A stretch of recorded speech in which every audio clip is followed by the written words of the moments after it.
Hey guys, Tabitha here. So this video is going to be about the LA Colors Pro Concealers and how I use them to color correct before I put on my foundation. Now I did a light beat today, nothing fancy. The main focal point on this video is specifically how I use these three colors. This one is Fawn, this is the orange color corrector, and this is the yellow corrector. So I'm going to show you guys how I use them. These are only $2.99 in your local beauty supply store. They're very cheap, very affordable, and they work great. So I hope you guys enjoyed the video, and I will check you guys out in the next one. Bye. Okay guys, as always, I start with my Rimmel Fix and Perfect. I really love this primer. You always want to prime your face prior to makeup application, so just making sure I have a good amount on there. The next I'm going to go in with the yellow and the orange color corrector. So I'm going to put a little bit of the yellow on the back of my hand. And I'm going to put a little bit of the orange on the back of my hand. I'm going to take the Real Techniques concealer brush, dip it in both colors and kind of mix it, and then just put it on all of the dark areas on my face. So I kind of did a buffing motion and then a circular motion. So just make sure it's well blended in, because you don't want it to bleed in through when you put on your foundation. So I'm just going to continue throughout my face, putting it on all of my dark spots and blending it on out. And I think that this really helps. I do this pretty much every time I apply my foundation, because I am still trying to clear up my face and clear up these spots. But in the meantime, in between time, we're going to be using this method here. And I have a really light makeup day today, so I didn't want to put, usually I put a lot more on than this, but I didn't want a whole bunch of makeup on my face today. But you guys are going to get the gist. So I always put it underneath my eyes as well. And again, you want to do that kind of buffing and then blending, because you don't want it to look cakey underneath your eyes.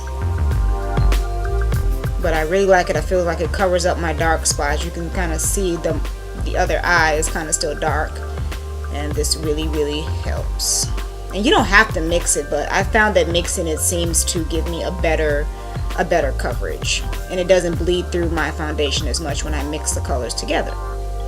It's really hard to blend that little spot on my nose where my glasses are. It's really hard to conceal that, but for the most part it is. I'm gonna go in with my foundation. This is Maybelline Fit Me 340 in Cappuccino. Really like this foundation. Only like $4, $4 to $5 at Walmart. It's probably the cheapest place you're gonna get it. This is just the dotting method. Do this all the time. Taking my Real Techniques, is a damp Real Techniques brush, or I'm sorry, blender, and just making sure I blend it all out. It's even, and yeah, you gotta really, and as you guys can see already, you can see that it's covering up my dark spots. So the foundation you use also plays a huge part in covering whatever you're trying to cover on your face. It really helps if this sponge is damp.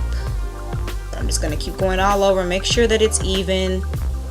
I always make sure I put some on my ears. As you guys can see, those spots are covered for the most part. It's not 100%, but a lot better than it was before.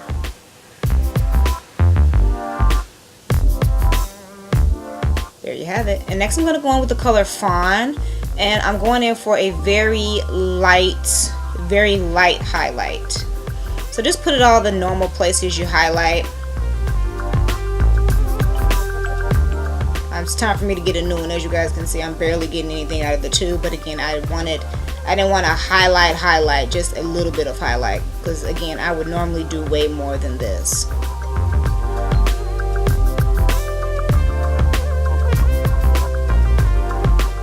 Taking the clean side of that sponge and blending that out.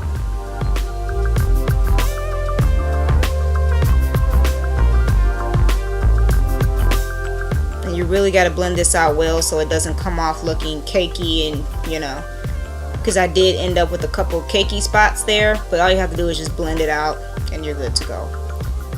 And go over it. Usually I go over it with the side that I used for my foundation too, and that seems to help.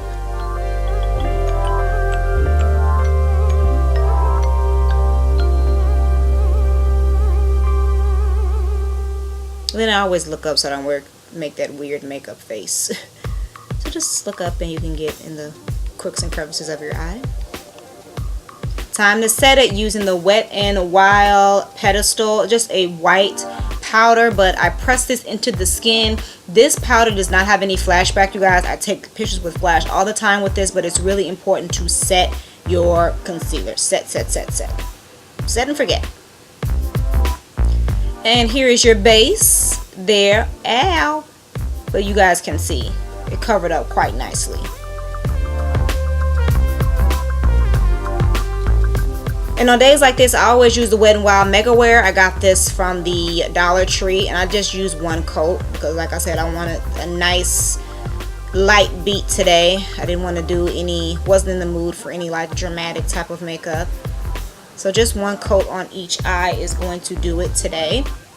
But as you guys can see, this mascara really isn't that bad. I know a lot of people say they didn't like it, but I like it, especially on days when you don't want to wear like a ton of makeup.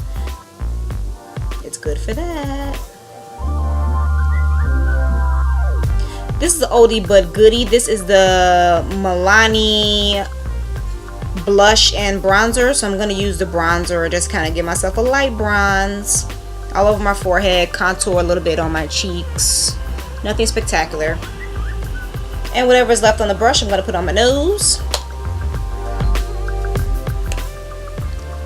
Going in with the Wet n Wild Mega Glow Illuminating Palette. I'm going to go in with those two darker colors. And because you gotta highlight, even if days where you don't want a lot of makeup, you gotta do a highlight. So put it on my cheeks. Then I'm gonna go in with my Wet n Wild Mega Glow Crown of My Canopy, my absolute favorite highlighter right now, and go right over the top of that. And then off camera, I did put on a lippy. I put on an Avon matte lippy, and that is the before, you guys. And that is the after. So I want to thank you guys so much for watching. I hope you enjoy, and I will check you guys out in the next video. Bye.